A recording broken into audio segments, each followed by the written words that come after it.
তাইলেই সিরাত কনফারেন্স কাজে লাগবে, তাইলে মুহাম্মদুর রাসূলুল্লাহর চোখের পানি কাজে লাগবে। আজকে আল্লাহ আমাদের উপরে নারাজ। ওলামা বসা আছে এখানে, আর গাজীপুর হলো ওলামাদের ডিপু। কি ডিপু বলেন? ডিপু কি? হ্যাঁ,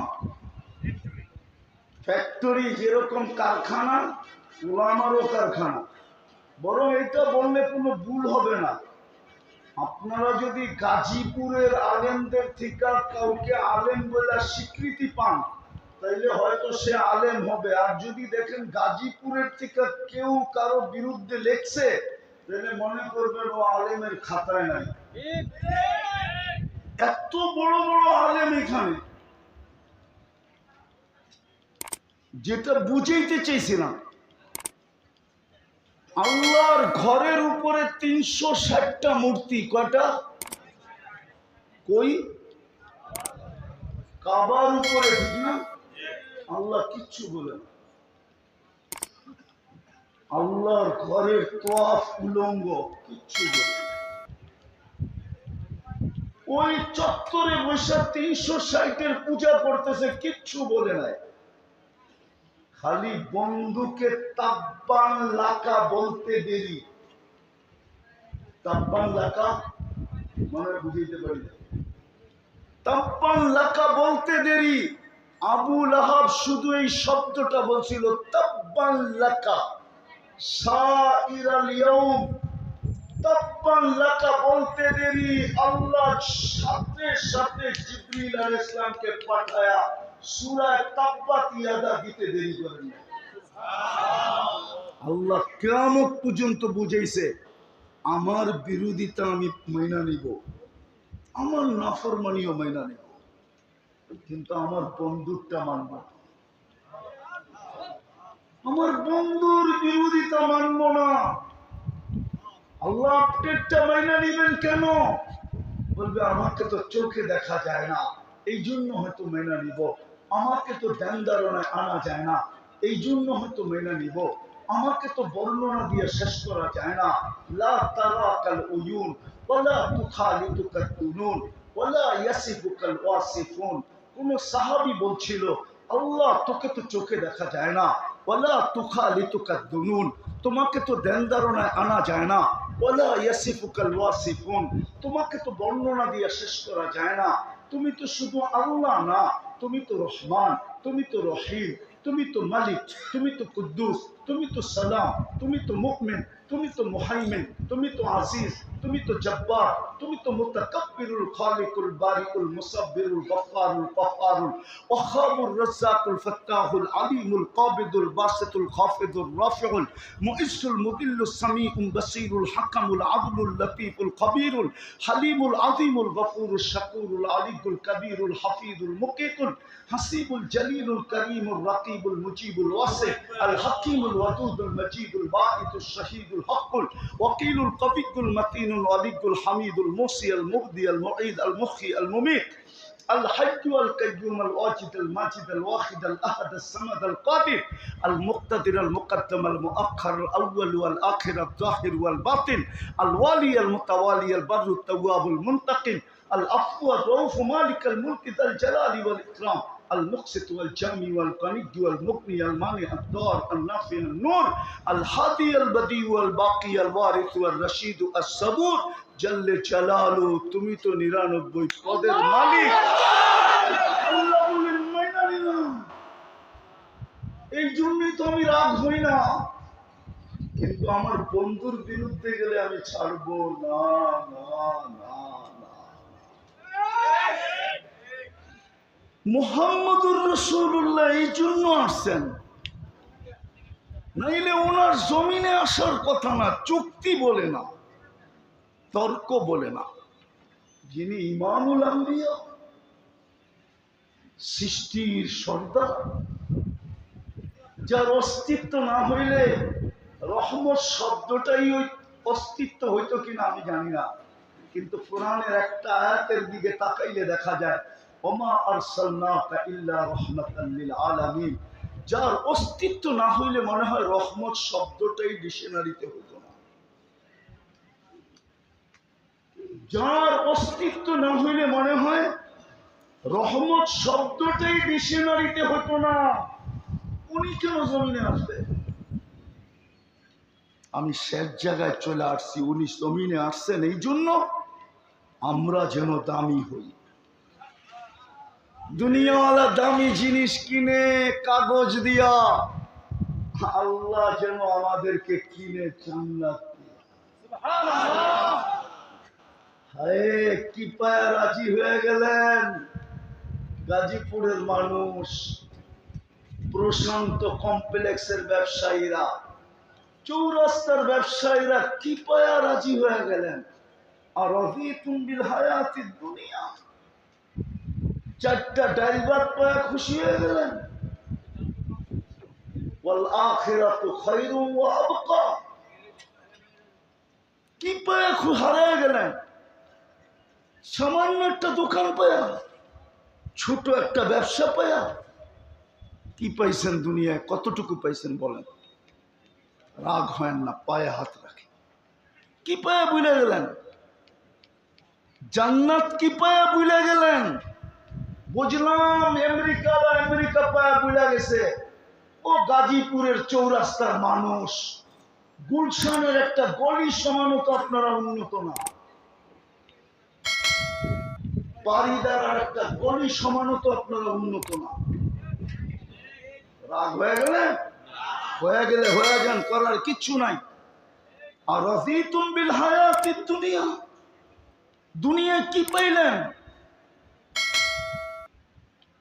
ভালো মতো তো আরামও করতে পারেন না। কামের থেকে যাইতে যাইতে আরামের সময় শেষ, আবার কামের দিকে আসতে আসতে আরামের সময় শেষ। হ্যাঁ, কি পায়া রাগ হয়ে গেলেন? হ্যাঁ, দুপুরে তো পেট বইরা, দুপুরে তো ইচ্ছা মতো মন মতো দুটা খাইতেও পারেন না। ছোট একটা টিফিন কারিতে নিয়ে আসেন, তিনটাই তো বক্স থাকে হটপটের, ছোট একটা হটপটে করে নিয়ে আসেন। ভাতের ভিতরে একটু ভাজি আর একটার ভিতরে একটু তরকারি আর একটু ডাল, এই তো খান। কামান কিসের জন্য? খাওয়ার জন্য তো। খান কই? বাড়িতে যেতে যেতে তো 1টা বাজে। ওই সময় তো পিঠ বলে বিছনা চাই, আরাম চাই। কি পায়ে হারায় গেলেন? আর রাযীতুম বিল হায়াতিদ দুনিয়া, এই সামান্য কিছু পায়ে হারায় গেলাম। ওয়াল আখিরাতু খায়রুন ওয়া আবকা, চিরদিনের জান্নাত হারায় গেলাম। মুহাম্মদুর রাসূলুল্লাহ তো এই জন্যই আসছিলেন, অল্প সময়ে অল্প পরিশ্রমে উম্মতকে যেন এরকম দামি বানায় দিতে পারেন। আমি 2টা হাদিস দিতেছি, একটা আয়াত একটা হাদিস। এরকম দামি বানায় দিতে পারেন, এরকম দামি বানানোর জন্য আসছিলেন যে জান্নাতের গেটে যখন পৌঁছবে তো ইয়াস্তাকবিলুনি উম্মতি ওয়া রাব্বি, ইয়াস্তাকবিলুনি উম্মতি রাব্বি, আমার রব জান্নাতের গেটে আমাকে আর আমার উম্মতকে স্বাগত জানাবে। স্বাগত। দুনিয়া কবে আল্লাহকে দেখবে না না দেখবে এটা আমার বিষয় না। উম্মতে মুহাম্মদী জান্নাতের গেটে প্রথম সবচেয়ে বড় নিয়ামত যেটা জান্নাতের, দিদারে এলাহি, ওটা সর্বপ্রথম গেটে করবে। উঠান হাদিস, তারপরে তাহকিক করেন সহি গায়রে সহি, কিন্তু কিতাবে লেখা আছে ইয়াস্তাকবিলুনি উম্মতি রাব্বি, আমার রব জান্নাতের গেটে আমাকে আর আমার উম্মতকে স্বাগত জানাবে। ওই দামি বানানোর জন্য আসছেন, ওই দামি বানানোর জন্য আসছেন। কিয়ামতের দিন যেন আপনাকে কিয়ামতের মাঠে দাঁড়াইতে না হয়। বলবেন তাইলে আমরা কোথায় দাঁড়াবো? সবাই তো কিয়ামতের মাঠে দাঁড়াবে। আমি লেখি নাই, আমার বিরুদ্ধে লেখা কোনো লাভ নাই। জালালউদ্দিন সুয়ুতী রহমতুল্লাহ আলাইহি লেখছেন, আমি তো ওনার কিতাব খুঁজে বের করছি, আপনারাও খুঁজে বের করেন। উনি লিখছেন এই উম্মত, কোরআনও আছে, কোরআনেরও ইঙ্গিত আছে, শুহাদা আলান নাস, কিয়ামতের দিন এই উম্মত আল্লাহর পক্ষে সাক্ষী হিসাবে আল্লাহর পাশে দাঁড়াবে। সাক্ষী সবসময় জজের পাশে দাঁড়ায়, কাঠগড়ায় দাঁড়ায় না। আর সাক্ষী যদি হয় রাজসাক্ষী, রাজসাক্ষী বোঝেন? আরে রাজসাক্ষী মনে হয় বোঝেন না আপনারা, বুঝেন? কি বোঝেন বলেন? আরে রাজসাক্ষী বোঝেন আপনারা? যেমন বর্তমান সরকারের রাজসাক্ষী হলো আমাদের পুলিশের আইজি সাহেব, প্রাক্তন আইজি সাহেব, উনি হইলেন রাজ কি সাক্ষী।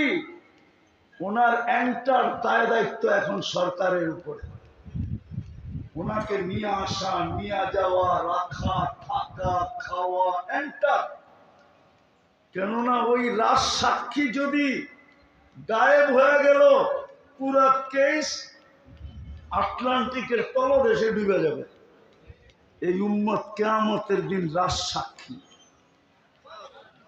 সমস্ত উম্মতের জন্য রাজ সাক্ষী উম্মতে মুহাম্মাদী, শুহাদা আলান নাস। বুখারীতে আছে, আল্লাহ নূহ আলাইহিস সালামকে জিজ্ঞাসা করবেন, নূহ পৌঁছেছিলা? তো উনি বলবে ৯৫০ বৎসর। জাতিকে জিজ্ঞাসা করবে, নূহ পৌঁছেছে, তোমরা সাড়া দাও নাই কেন? জাতি জাগারটা জায়গায় পোল্ট্রি নিবে। পোল্ট্রি বুঝেন? আবার পোল্ট্রি মুরগি বুঝেন না, কিন্তু পোল্ট্রি বুঝেন তো? বিলকুল উল্টায় যাবে, বলবে নূহ নামের কাউকে চিনি না। আল্লাহ জিজ্ঞেস করবে, নূহ সাক্ষী কই? আপনার পাশেই তো দাঁড়ানো আছে। কে? উম্মতে মুহাম্মাদী।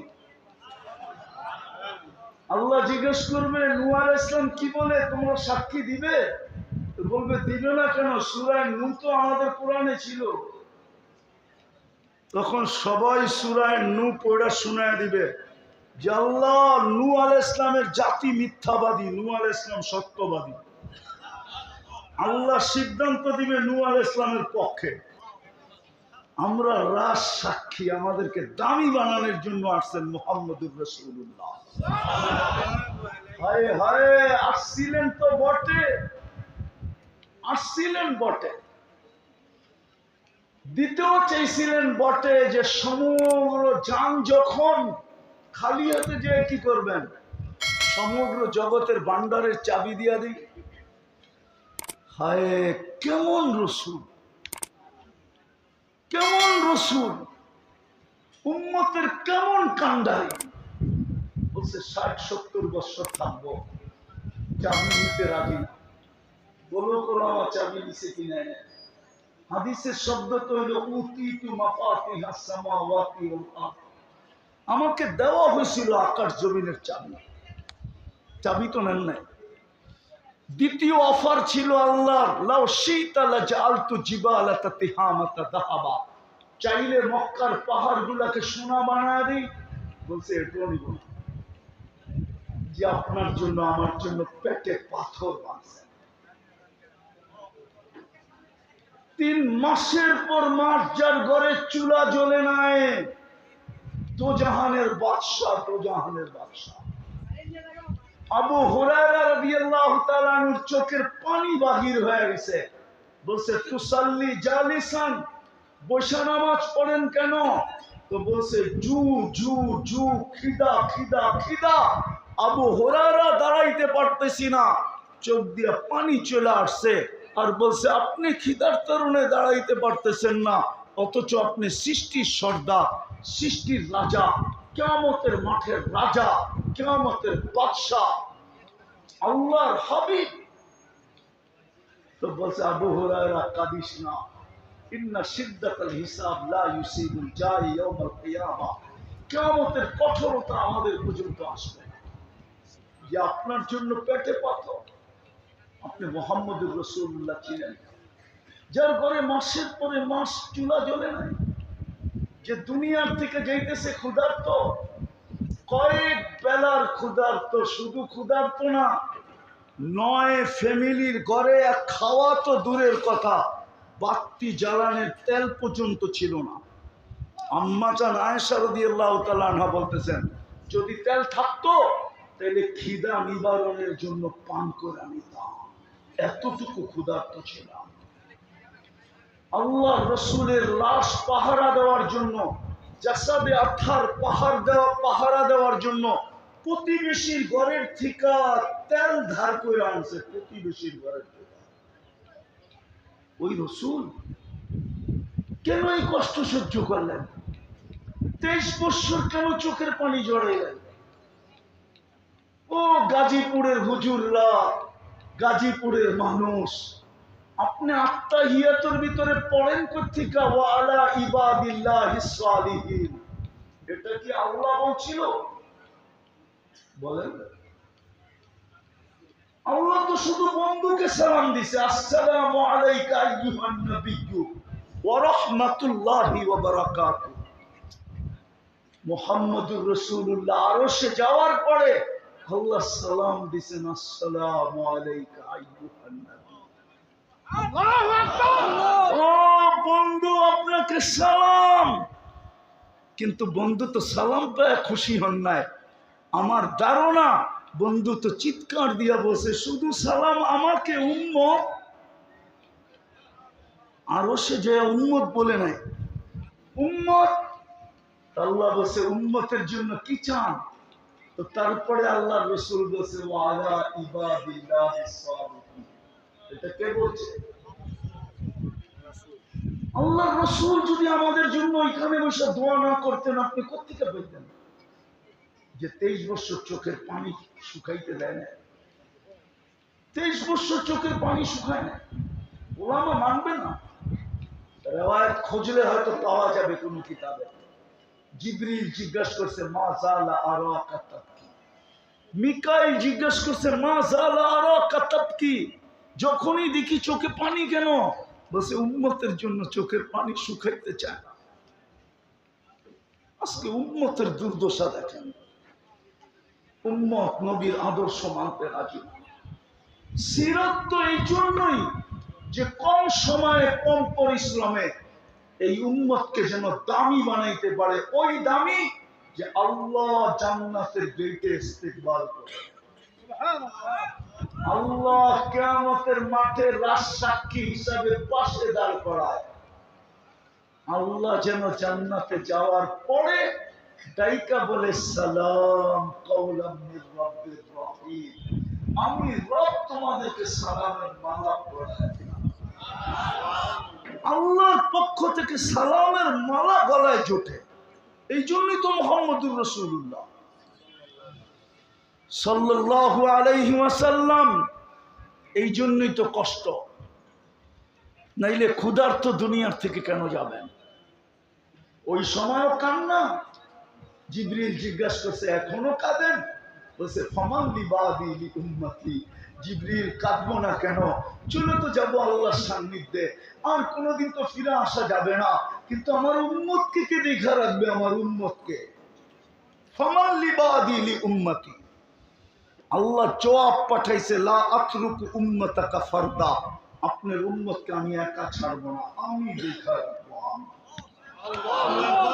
আজকে আল্লাহ দেখা রাখতেছে, নাইলে কসম খোদা মুসলিম দুনিয়া ব্যতীত কোন দুনিয়া চান না মুসলমান দুনিয়াতে থাকো।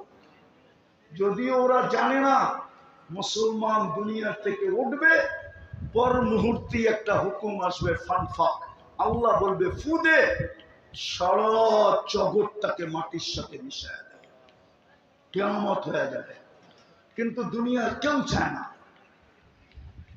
কেউ চায় না মুসলমান থাকুক। সবাই চায় ইসলাম নিভা যাক। কোরআনও বলে ইউরিদুনা আইয়ুতফিউ নূরাল্লাহ, দুনিয়া চায় ইসলাম মিটা যাক। আল্লাহ বলতেছে আল্লাহু মুতিম্মু নূরিহি, আল্লাহ বলে এটাকে আমি জিন্দা রাখবো, আমি জিন্দা, আমি এটাকে জ্বালায় রাখবো। আজকে মুসলমানের দুরবস্থা, আমার জাতির লিডারদের দুরবস্থা, শুধু আমার জাতির না, মুসলিম জাতির লিডারদের দুরবস্থা। 60টা মুসলিম দেশ, 250 কোটি মুসলমান, 70% দুনিয়ার ধন সম্পদ মুসলমানের পায়ের নিচে। দুনিয়ার সমস্ত ফেমাস ব্যাংকগুলা চলে মুসলমানের টাকা দিয়া। দুনিয়ার সমস্ত ব্র্যান্ড ব্যবহার করে মুসলমান। খোদার কসম, এই মার্কেটের মালিক বসা, মোবাইল মনে হয় এখনো হাতেই আছে, নেটেরও সংযোগ আছে, না থাকলে মনে হয় এখানে ওয়াইফাইও আছে। একটু এখানের ভিতরে সার্চ করে দেখো বিল গেটসের একটা প্যান্টের দাম কত। দেখেন তো, দেখেন না, দেখেন না, দেখেন না, আছে, নেটে আছে। বিল গেটসের একটা প্যান্টের দাম কত, সবচেয়ে দামি প্যান্ট কত লেখা আছে। আমি না চাই না বলতেছি না, $300 উপরে পাবেন না, 300 টাকার উপরে। চ্যালেঞ্জ আপনার সাথে। কিন্তু বাংলাদেশে পাবেন যুবক বাপের হোটেলে বসা 2.5 লাখ টাকার মোবাইল চালায়, 3 লাখ টাকার মোবাইল চালায়, 12 লাখ টাকার বাইক চালাইতে চায়। মুসলমানের চেয়ে দামি ব্র্যান্ড কেউ ব্যবহার করে না। আমাকে বুঝাইতে হবে না, আমাকে বুঝাইতে হবে না। আমার জন্য গাজীপুর চৌরাস্তা যেরকম, দুনিয়ার উন্নত বিশ্ব এরকম। আলহামদুলিল্লাহ, আমি অহংকার করে বলতেছি না, আমার জন্য এরকমই, আমার জন্য এরকমই, বিশ্বাস করেন। হইতে পারে আমি গাজীপুর থেকে ফিরত যাওয়ার পথে গাড়ি বাড়ির দিকে না যায়, এয়ারপোর্টের দিকে ঢুকে যাবো, আমি উঠে চলে যাব। আমাকে দুনিয়া বুঝাইতে হবে না, আমি দুনিয়া বুঝি। আবার এটাও বলতেছি, আমি কিন্তু ব্যবসায়ী, এমন না খালি হুজুর। আমি দুনিয়ার সব ব্যবসা বুঝি। আমি কি ব্যবসা করি এটা বলবো না, যারা চিনে ওরা জানে আমি কি ব্যবসা করি। আমি শুধু হুজুর না, আমি খাজুরও লোভে। আমি দুনিয়া বুঝি, আমাকে বুঝাইতে হবে না। তারপরও মুসলমানের এই দুরবস্থা কেন? আমেরিকা, কানাডা, অস্ট্রেলিয়া, বিল গেটসের কোন সন্তানের কোন গাড়ি নাই, এন্টার গাড়ি 24 ক্যারেট সোনায় মুড়ানো। দুবাইয়ের যুবরাজের একাধিক গাড়ি আছে, এন্টার 24 ক্যারেট সোনায় মোড়ানো। ব্রুনাই প্রেসিডেন্টের গাড়ির এন্টার পাশ সোনা। আজকে মুসলমানের এই দুরবস্থা কেন? মুসলমান ঘৃণার পাত্র কেন? অবহেলার পাত্র কেন? দীক্ষিতর পাত্র কেন? সবকিছু আমাদের কন্ট্রোলে থাকা সত্ত্বেও আমি তো বলি, মুসলিম 60 দেশের কর্ণদারদের যদি বুদ্ধি আল্লাহ খুলে দেয়, ওরা যদি এক হয়, সারা দুনিয়াকে তালা লাগাইতে 1 ঘন্টা লাগে। 1 ঘন্টা।